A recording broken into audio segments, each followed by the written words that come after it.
Welcome to Witch Hunt, the podcast bringing you the most in-depth coverage of the Salem Witch Trials. I'm Josh Hutchinson. And I'm Sarah Jack. Today we are excited to present the second episode in the Salem Witch-Hunt 101 series. We're taking a different approach to this one. I'll be telling a narrative of the events of early 1692. And I'm hearing this telling of the story for the very first time, just like everyone watching or listening. Yeah, I've really kept this one under wraps from you, so I can't wait to hear your reactions to it. I can't wait to hear what you've done with your story. Yeah, thank you. I think it's going to be quite a new experience for everyone. I'm going to have some questions for you. I sure hope so. The Salem Witch Hunt had its beginnings long before the trials began. We discussed the precursors to the witch hunt in our last Salem Witch-Hunt 101 episode. Today we will focus on events in Salem Village in February 1692. I am excited. Yes, now that we have those things out of the way, we get to dive into some story. Yeah, we're going to tell some little stories about big events. In these stories we're going to tell in this series, we'll be recreating several major scenes from the Salem Witch Hunt using the facts that we get from the records left behind. The records are the story. What we can build out of what is written is all we have. And that's what we're working with tonight. So here comes the story. Scene 1, Salem Village, Massachusetts Bay Colony, February 1692. The girl flitters across the room, chirping like a bird. Abigail Williams, the minister's niece and ward, aged 11, has been acting strangely lately. Perhaps a winter's confinement in a frigid house has given her cabin fever. Maybe she's just restless. A preteen in the boring 17th century? Abigail has been orphaned and lives in the care of her relative, Salem Village minister Samuel Parris, who is known as her uncle, though the exact relationship is unclear. Parris's daughter Elizabeth, called Betty, is at this moment on all fours under a table, barking like a dog, while alternately complaining of terrible pain. Earlier she had honked like a goose and soared through the air, all the way across the parsonage's great hall. Nobody had seen her toes touching the ground. They'd all been fixated on the honking and flapping, which would have been hard to ignore. Now Samuel Parris paces the floor, following Abigail, constantly praying as he walks behind her. Maybe the girls are ill, but if they are, what manner of illness causes these antics? Whatever it is, the minister has had enough of it. How can anyone expect him to write each week's sermon in this environment? He abruptly stops following Abigail. Two thoughts popped into my mind. Is this truly the first time Betty has been so silly? I think from what we know of what was permitted for behavior, it's possible. It is. I'm sure Betty, she's 9 years old, and Abigail's 11. They're at very silly ages. So probably, but to this extent, it seems like this was the first time that they were flapping like geese and barking like dogs and mewing like kittens and everything. So it was quite different, and everybody was taken aback by it. I wondered if it went through the Reverend's mind is this affliction? Like right away. Mm-hmm. Right. He was in Boston in 1688 when Goody Glover was arrested and executed for witchcraft towards the Glover children, who behaved in much the same way that Abigail and Betty are described as behaving.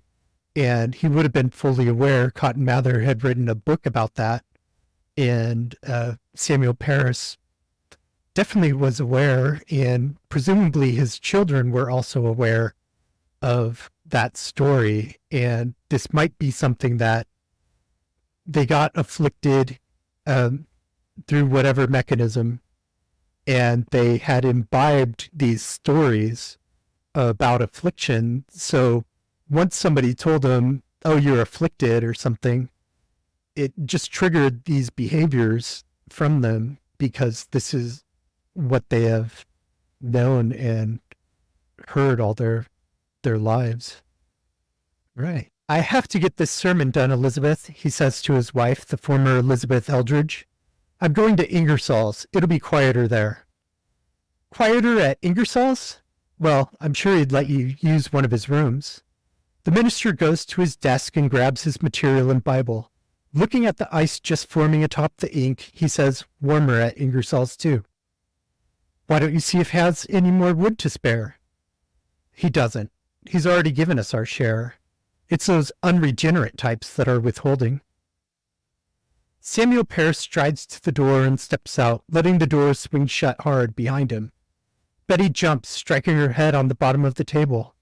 She rubs the sore and then crawls out from underneath, now whimpering like a scolded puppy. Maybe she and her cousin are ill, but, strangely, nobody else in the household has been acting anything but normal. Why has the illness not touched Betty's siblings, Thomas and Susanna? Why not Tituba or John? Why not Elizabeth Parris Sr., who seems to always be sick with something or other? Maybe the girls have succumbed to the pressures facing the Parris household this long, cold winter. They received a fraction of the firewood they need to live comfortably, and Samuel often finds himself writing his sermons at Ingersoll's, or sometimes the nearby Walcott home, or even Thomas Putnam's house. With the minister under intense pressure, that may have rubbed off on some of the children. It's really important to recognize how brutal that cold was on the Parris household. I mean, you don't feel good when you're cold. And he's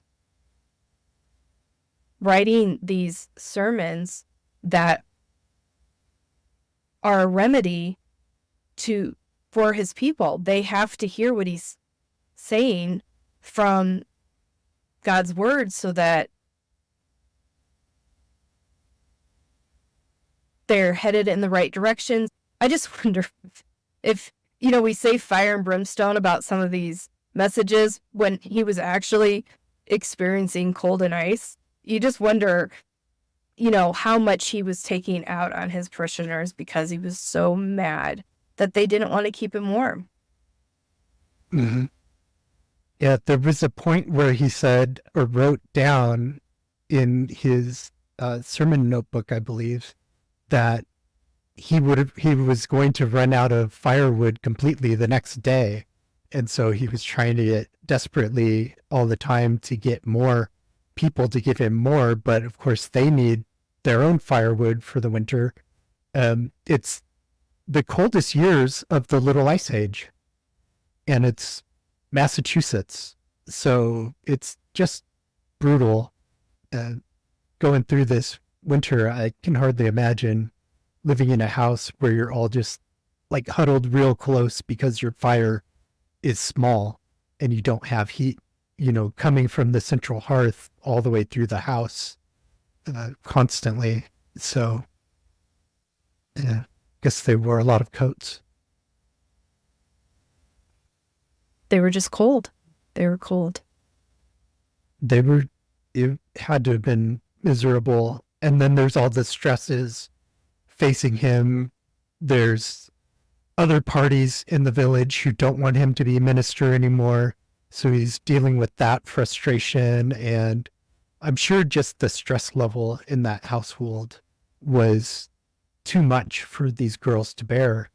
I'm surprised that the rest of the household didn't have some kind of reaction to that. Yeah, I was just thinking, there's really no evidence of a reaction of, hey, cut it out. This isn't acceptable. They just reacted to the behavior. Right. Although there is somebody who did react to somebody's. That's later in the story. John Proctor? Isn't he the one that just tells her to cut it out?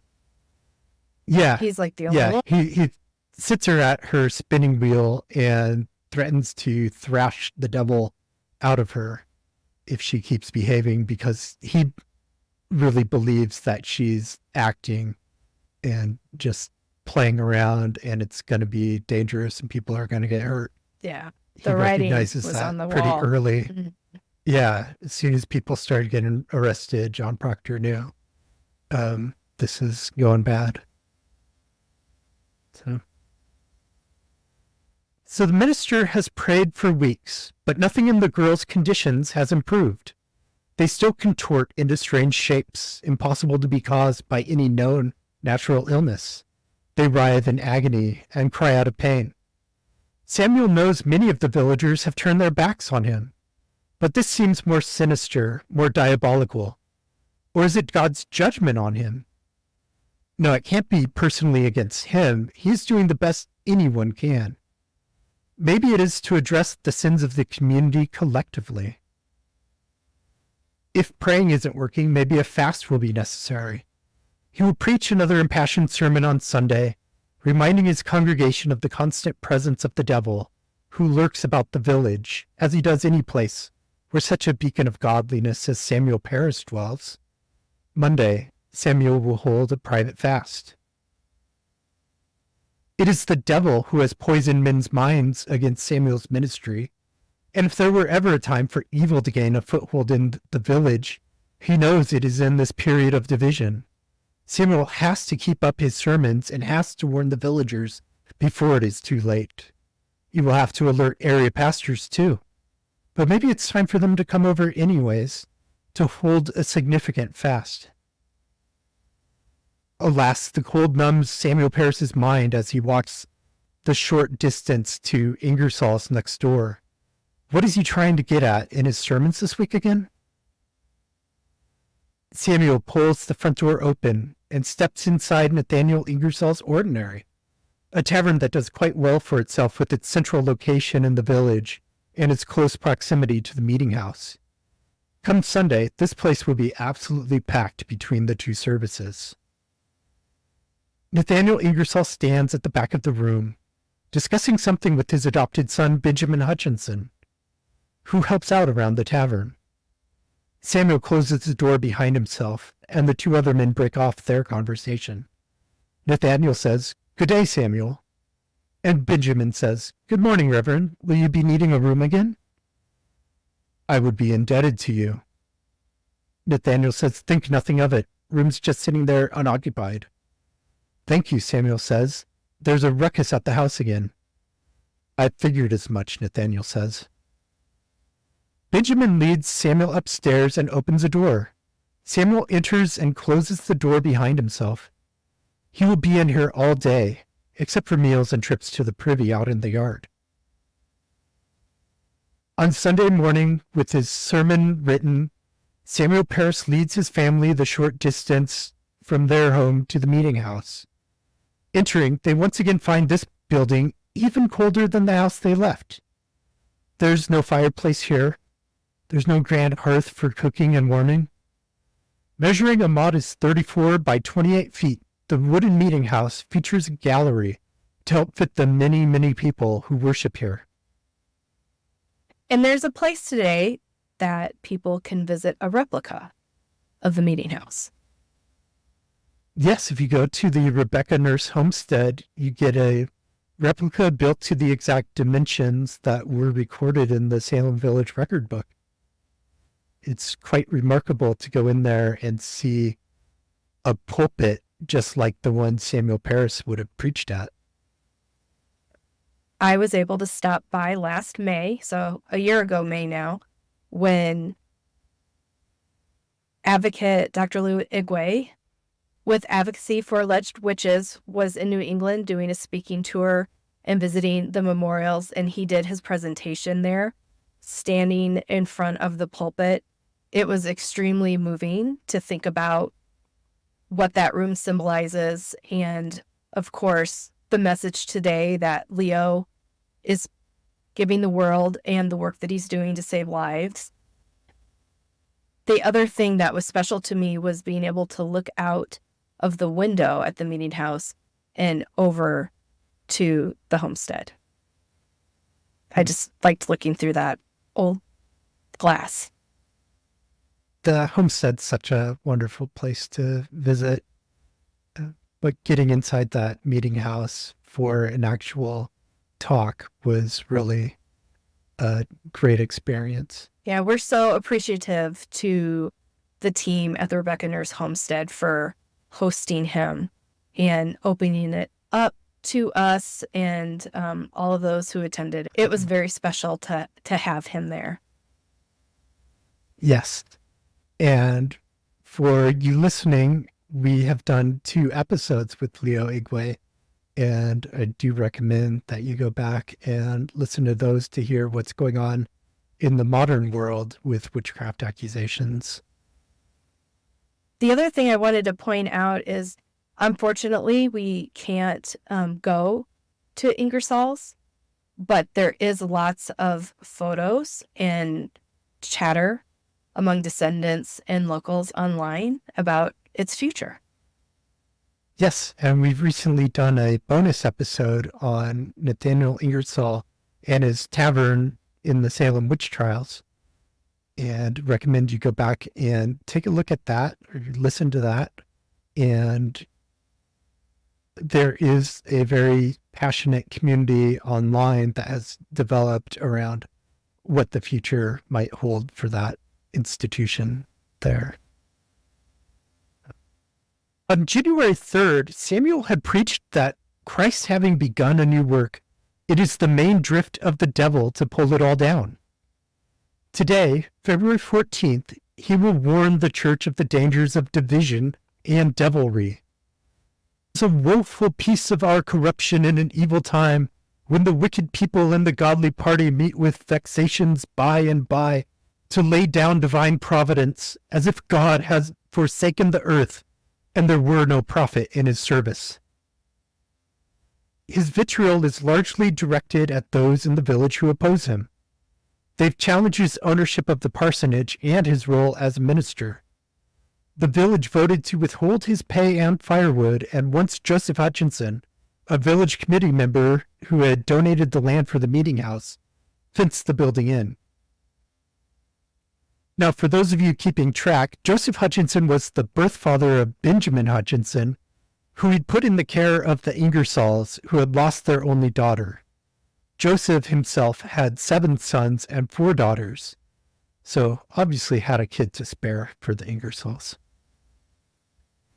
Today, Parris will also speak of the present low condition of the church in the midst of its enemies. Non-Christians have inhabited this continent since time immemorial, and now those French Catholics to the north are encroaching again, with the aid of their Wabanaki allies. Monday morning, Samuel Parris rises well before dawn with the rest of his household. Betty and Abigail persist in their afflictions. Samuel needs medical advice, but first he will turn to the ministers. He sits at his desk and breaks out his writing materials, but the ink is frozen overnight again. Elizabeth, Samuel says, warm this ink for me. She takes the inkwell and places it in a pot which she hangs over the low fire. In a few minutes, she returns the ink to her husband. The inkwell is warm to his touch. He sets it on his desk and draws ink into his pen. John, Samuel says, now handing John a paper, take this letter to Nathaniel's. He needs to send messengers to the local ministers to ask them to meet me here as soon as they all can attend to see the girls. John takes the note and departs. Samuel and family spend the rest of the day, amidst numerous interruptions by the girls, fasting and praying, but the girls do remain unwell and continue to behave strangely. On February 24th, Parris sends John on another errand. This time he is to retrieve Salem Village's only physician, William Griggs, who lives some distance down the road. After Griggs examines the girl, he pulls Samuel aside for a conversation. They're under an evil hand, he says. You're sure it isn't anything medical? Absolutely. This affliction is not natural. Then Satan is after me. I'm afraid so. In the parsonage and around the village, talk turns to witches. Perhaps the girls were bewitched by one of Satan's agents. Christ knew there were devils in his church. On February 25th, Samuel and Elizabeth Parris travel for the Thursday lecture, a weekly event hosted by various neighboring communities on a rotating schedule. While they are away, a neighbor, Mary Sibley, stays with the children. Mary Sibley speaks with Tituba and John. Here's what we're going to do, she says. Tituba, you collect some urine from Betty and Abigail. John, get the rye flour. What do you have in mind? Tituba asks. We're going to stop a witch. With urine. By baking a special cake. The girls' urine is needed so we can burn off some of the magic that the witch put in them. Soon Tituba collects the urine of the girls, and John retrieves the heavy sack of rye flour, while Elizabeth gathers the rest of what they'll need. The three adults meet at the hearth and bake the cake, with the girls wailing in agony behind them, contorting again into several bizarre shapes. After John removes the cake from the oven, Mary calls for the family dog, who eagerly devours the morsel. According to English custom, this witch-finding technique will reveal the identity of the woman who has afflicted the girls. Mary isn't exactly sure how, but her own mother taught her to do this. Maybe the witch will be hurt, or maybe she'll turn up at the door. The witch cake is not voodoo. The witch cake was English, and Mary Sibley instructed Tituba and John how to bake it because they hadn't done anything like that before using English counter magic. How great if that had burned the magic off. What a great, quick intervention that would have been. Yeah, if only that had worked, could have spared months and months and months of trials and all those deaths. Now, the same day the witch cake is baked, two more village girls become afflicted. Ann Putnam Jr. is the daughter of Parris ally Mr. Thomas Putnam Jr. and Mrs. Ann Carr Putnam. Thomas and the two Anns have made several visits to the parsonage since Betty and Abigail have been ill. And I want to throw in that Thomas Putnam was also a sergeant in the local militia, serving under Lieutenant Nathaniel Ingersoll and Captain Jonathan Walcott, who are also important characters in the Salem Witch-Hunt story. Now, another visitor who's taken ill is Elizabeth Hubbard, an orphan teenage girl living with her relatives, the Griggses. She has also visited the parsonage along with the physician, whom she serves as maid. At 17, Hubbard is 5 years older than Ann Putnam Jr., making her the oldest person yet afflicted and the first of legal age to be able to bear witness in court. Her age lends credence to witchcraft accusations against villagers Sarah Good and Sarah Osborne, whom Hubbard accuses of attacking her spectrally, which is to say the shapes of the women appear to her. They do not visit bodily. Everyone knows witches have the ability to leave their bodies and travel great distances to torment their victims. There's some things like here where you say everybody knows. This is one of the things that everybody knew. It was like not a question. They believed it just as much as they believed the devil was visiting them. 100%. When I say everyone, of course, I mean virtually everyone believed in witchcraft. And if you didn't believe in witchcraft, that led people to call you an atheist, because how could you believe in God, not believe in his adversary, the devil, and then the devil's ability to contract with witches to do his work? The girl writhes, twisting and turning, shouting at the top of her lungs, "They got me!" "Who got you?" Thomas Putnam Jr. asks. I don't know, but it hurts. It hurts. Make it stop. It's okay, Annie. You'll be fine. God is with you always. It's not okay. I won't be fine. What makes you say that? I feel like my bowels are being torn out. We are praying as hard as we can. It's not enough. Then we'll fast. No, I'm being pinched and pricked and choked right now. Don't you see that? How do you fast that away? I'm sorry, Annie, but you know the best weapon is prayer. The best weapon that we have in this spiritual battle. What's wrong with me, Father? I wish I knew. Is it natural? No, there is something very dark in this village. The spectral figure of a woman approaches Anne, holding out a little red book and a red pen. Take it, she says. Sign the book and you'll be free from your troubles. And if I don't? Then we'll kill you. Father, save me! Your father won't save you. Nobody will. God preserve me. Just sign the book and you'll be free from your guilt, worry, and pain. What book is that? My God gave it to me. And who is your God? You know who I mean, girl. A stabbing pain tears through Anne's chest. God save me, she says. Annie, Annie, Thomas Putnam is calling. After a moment, Anne snaps to. The spectral woman has gone away with her book, but Anne just knows she'll be back. Thomas Putnam shakes his daughter. Are you all right? No, Father, a woman came to me with a book and said she'd kill me if I didn't sign it. What woman? I don't know, but it is none of God's book. It is the devil's book for aught I know. What woman? I couldn't make out her face, but you must have seen her before. She had a familiar aspect. How did she get in here? I didn't see anyone come in. She appeared spectrally from thin air. A witch. I think so. I knew it. But how? This explains everything. Mercy! Panting, Maid Mercy Lewis enters the room. Sir, she says, run and get my brother Edward. Tell him a witch has assaulted Annie. Mercy turns and strides away to the stairs. A moment later, the front door squeaks open and promptly slams shut. Footsteps ascend the stairs, and Mother ducks into the garret. What's all this about a witch, then? She asks. Annie twists and whines. Look at Annie, Thomas says. A witch has done this. How do you know it's a witch? She saw a shape. What shape? A woman. Annie groans. What do you think this means? Witchcraft in our village?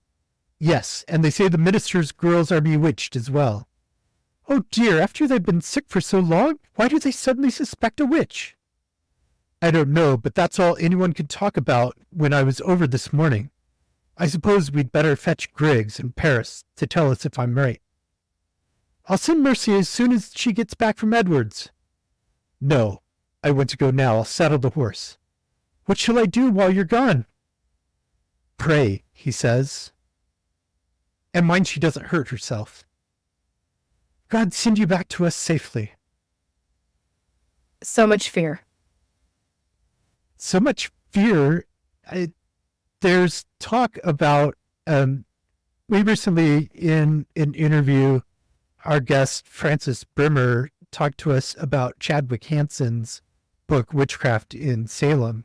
And in there, he posits the theory that if you truly believe in witchcraft, as soon as you believe that you've actually been cursed, your body and mind takes all that in, and psychogenically you have reactions. You can have psychosomatic symptoms of bewitchment that basically are just brought on by your intense fear. And I believe that's something that is plausible that the girls experienced. Yeah, I mean, they're scared.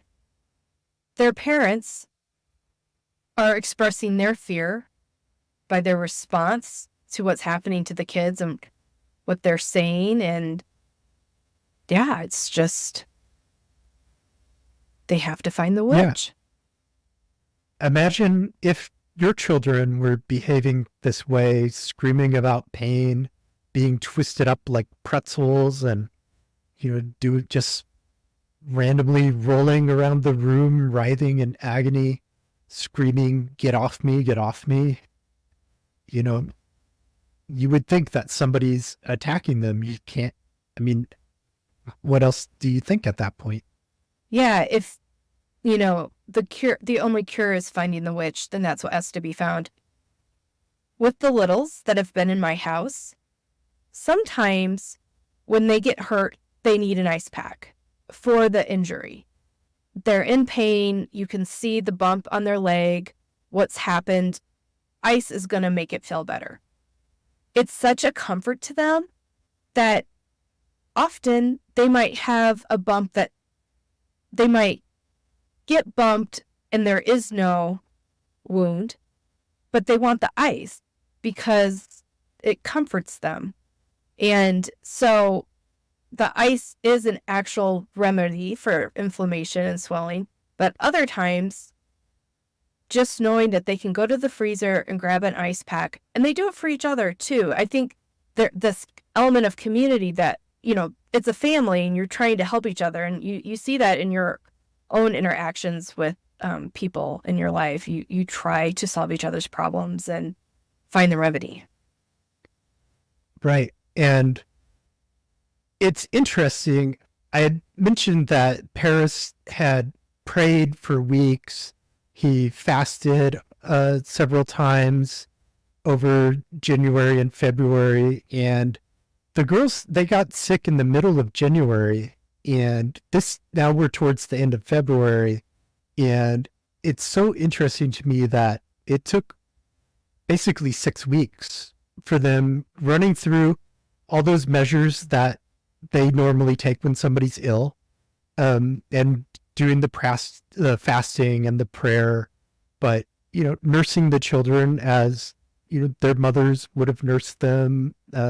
Others from the community would have pitched in and come to the houses to see how they could help. But after that, they run out of ideas, and basically you're left with, it must be a witch, it must be diabolical, especially after Dr. Griggs says it's nothing natural. At that point, what's left? And like you said, when you know there is something that could cure or help the person in pain, then that's what you do. And when you believe that that thing that you can do is to stop a witch, you put your whole heart into that. And I think that's what we see later on in upcoming episodes. We'll see all that playing out, that these people put their hearts in it because they really wanted to stop the afflictions from happening. Sometime later, Thomas returns home to find his brother Edward and neighbor Henry Kinney in the Great Hall, praying over Annie, while Anne Sr., Mercy Lewis, and Mercy's sister Priscilla Kinney hover over the afflicted girl. When the door shuts, the people in the room stop and turn to Thomas. "What's the news?" Edward Putnam says. "Where's the minister?" Anne Putnam Sr. asks. "Where's Griggs?" Henry Kinney asks. "Griggs's girl is afflicted, too. She also complains of women assaulting her." "Has she named them?" "No." "And what of the minister?" "He's tied up with his own girls, but he's added Annie to his prayers. Says he'll come visit when his man gets back from some errand at Ingersoll's." "Dear God," Henry says. "4 of them afflicted now?" "It's spreading," Edward says.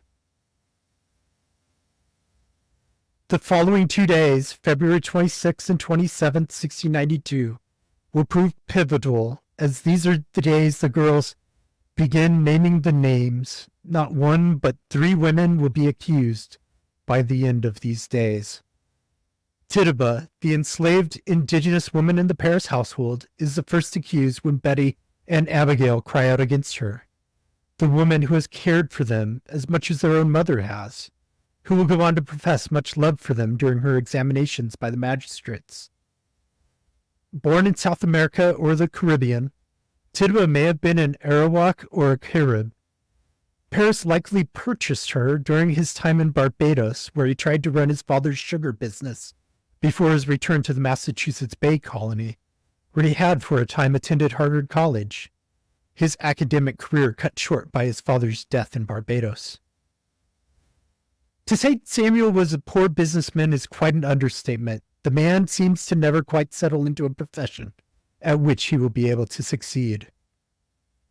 At any rate, he had Tituba in Barbados, and he brought her to Boston in 1680 or 1681. Except while he served as temporary minister in Stowe in 1685, Samuel remained in Boston working as a merchant until men from Salem Village approached him about being the town's minister in 1688. When he accepted the call in 1689 and moved his family to Salem Village, he brought Tituba with him. It's unclear when he acquired the man known as John Indian, a man of undetermined indigenous background, and for a time, a third enslaved person, an African-American teenage boy, also resided in the parsonage with the Parrises. However, Parris recorded the boy's death in March 1689. While Tituba's exact origin is unknown, Olenji Breslau's book, Tituba, the Reluctant Witch of Salem, posits one plausible theory and is very well worth a read. On February 27th, Ann Putnam Jr. accuses Sarah Good of bewitching her.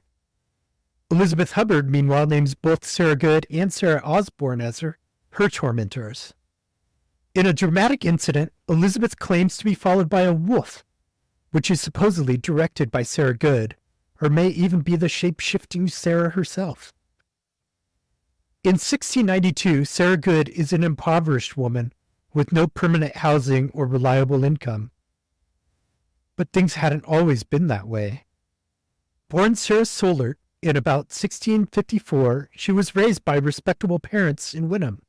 Her father, John Solert, was likely French by birth and may have been Huguenot by faith. He worked as an innkeeper and left behind a healthy estate, but he took his own life in 1672. And unfortunately, Sarah was left in the lurch, inheriting only 3 acres of meadow. So Sarah married Daniel Poole, who promptly ran up an eye-watering debt, which Sarah was forced to pay from his meager estate after his death, leaving Sarah destitute. She next married William Good by 1683. William was a weaver and a laborer who never seemed to stay employed long. He and Sarah had to sell off the meadow to pay additional debts owed by Sarah's first husband. William Good's origins are unknown, but he had 2 children with Sarah. The first, Dorothy, was born in about 1687. The second daughter, whose name is unknown, was born in December 1691. And we have much more about Dorothy in our episode with Rachel Chris Doan that you can refer back to, learning what happened to Dorothy after the witch trials. At the time she was accused, Sarah Good was in the habit of going house to house seeking charity. She evidently was given something at least once by the Parrises, but she left the house muttering, raising suspicions. Sarah Osborne had caused a scandal when, following the 1674 death of her husband, Robert Prince, she married Alexander Osborne, her young indentured servant. She was also involved in a dispute over her husband's first estate with his kin, Thomas and John Putnam, who were the executors. By February 27, 1692, Osborne had been sick in bed for at least a year and not been able to attend worship at the meeting house all that time. All 3 accused women were markedly different from the New England Puritan ideal of what a woman should be. All 3 were outsiders in key ways. Tituba was most clearly an outsider, being indigenous in a period when Massachusetts English settlers were at war with the Wabanaki Confederacy, an alliance of Algonquian-speaking peoples who had chosen to ally themselves with the French over the British. But Sarah Good from Wynnum was also a relative newcomer to Salem Village. Being indigent placed her further outside the norms of the community. Requesting charity was itself risky business in the age of witch hunts, as people who refused to give what was asked for felt guilt, and then resented the one who asked. If something shortly went wrong for the refuser, say a child took ill or livestock died, perhaps, then the person who refused the gift would suspect the one they'd refused was seeking revenge through witchcraft. Aren't there some things in the record where those who were turned away for a favor or a handout were mad when it was refused and they wished something ill on the refuser? There are a number of cases exactly like that where somebody, say, refused to give milk and the requester then said, your cow will never give you milk again, or something to that effect in their irritation and anger. And those words come back to haunt them, definitely. In the case of Sarah Good, though, she's just accused of muttering. And in the next episode, we'll discuss her examination by the magistrates and what she says about her muttering. Lastly, Sarah Osborne had transgressed social norms by wedding a younger man and an indentured servant, and by failing to attend meetings on Sundays. With 3 women accused of witchcraft, the witch hunt was ramping up and would soon be in full swing. We'll cover the first arrests and examinations in our next 101 episode. And now we'd like to summarize the facts that we covered in today's stories and help separate fact from fiction.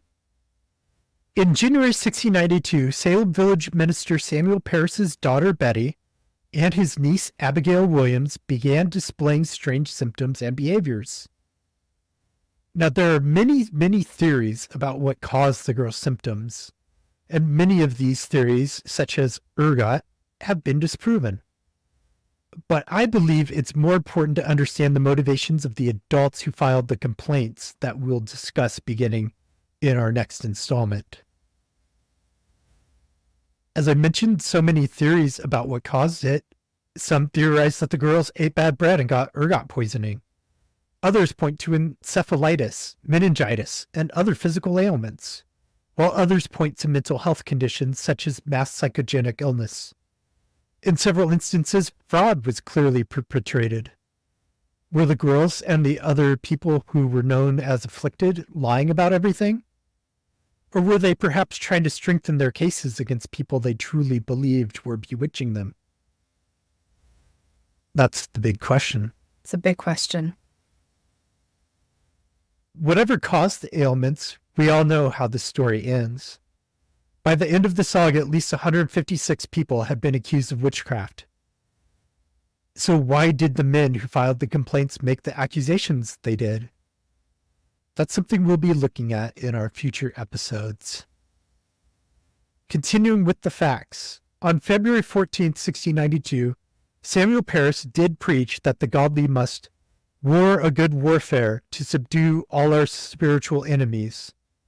And the other lines that I quoted that he said in his sermon, he did say as recorded in his sermon notebook. And it is known that Samuel Parris did observe several private fasts. However, we don't have the specific dates for those, so we don't know whether he held one on February 15th, like I said in the story. On February 24th, a physician, thought to be Salem Village's William Griggs, though there's no record stating a name of a physician. What we have is that from John Hale, who wrote a book in 1697 that was published after his death.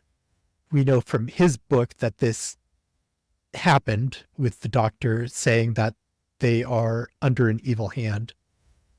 But we don't know exactly who that doctor was. But on February 25th, Mary Sibley instructed Tituba and or John Indian to bake a witch cake to determine who was afflicting the girls, and Ann Putnam Jr. and Elizabeth Hubbard joined Betty and Abigail in displaying symptoms of affliction. February 26th, Betty and Abigail did name Tituba as their tormentor.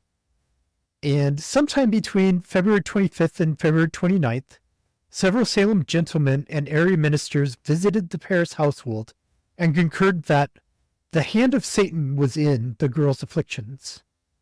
Under questioning, Tituba admitted to baking the witch cake, but did not implicate Mary civilly. February 27th, Ann Putnam Jr. claimed that Sarah Good was afflicting her, and Elizabeth Hubbard blamed both Sarah Good and Sarah Osborne. The four girls continued to be sick on February 28th, a Sunday. As of that point in time, there were 4 people believed to be bewitched, and 3 people suspected to have bewitched them. And we can't wait to be able to tell the rest of this story to you. That was great, Josh. Thank you so much, Sarah. Now, Mary Louise Bingham is back with another excellent Minute with Mary. According to historian Dr. Emerson Baker, in the early 1690s, the ministers complained of the decline of moral values, which resulted in an angry God who sought revenge. Their solution was to seek a moral reformation through the court and strictly enforce laws which served as moral codes that had not been punished to the fullest extent. The ministers feared the community would fail if there was not a return to God. One of the magistrates at the court in 1690, when this reformation was put into effect, was John Richard, who also served on the court of Oyer and Terminer in 1692. One of the concerned ministers was Cotton Mather. According to author Marilyn Roach, John Richards was a church member held in high esteem at the North Church in Boston. So Cotton penned a letter dated February 13th, 1692, asking John to approve a commitment renewal service. According to Marilyn, John, and I quote, apparently showed no enthusiasm. Marilyn also wrote that this was not the only time that John Richards ignored the advice given to him by Cotton Mather in 1692. Thank you. Thank you, Mary. And here's Sarah with another informative edition of In Witch Hunt's News.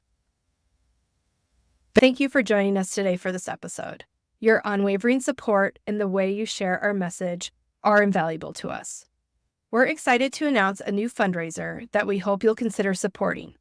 This podcast is a project of our nonprofit called End Witch Hunts. We have the opportunity to attend a conference at Lancaster University focused on the human rights issue of witch hunting, hosted by the International Network Against Accusations of Witchcraft and Associated Harmful Practices.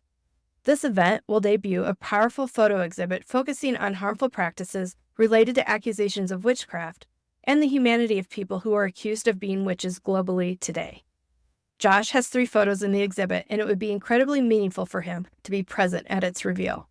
This exhibit will travel internationally to raise awareness about these important issues, and your support can help make our participation possible.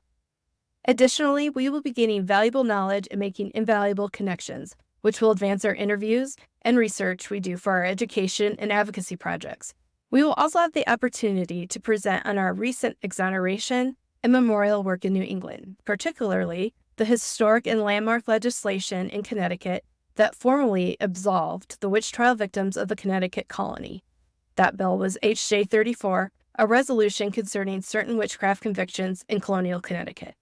If you'd like to contribute to this upcoming opportunity, please donate on our website, endwitchhunts.org. We appreciate anything you can give. Thank you once again for listening, sharing, and supporting us. Together we can make a difference. Until the next time, take care and stay engaged. Thank you, Sarah. You're welcome. And thank you for listening to Witch Hunt. We hope you enjoyed today's stories. Join us every week. Have a great today and a beautiful tomorrow.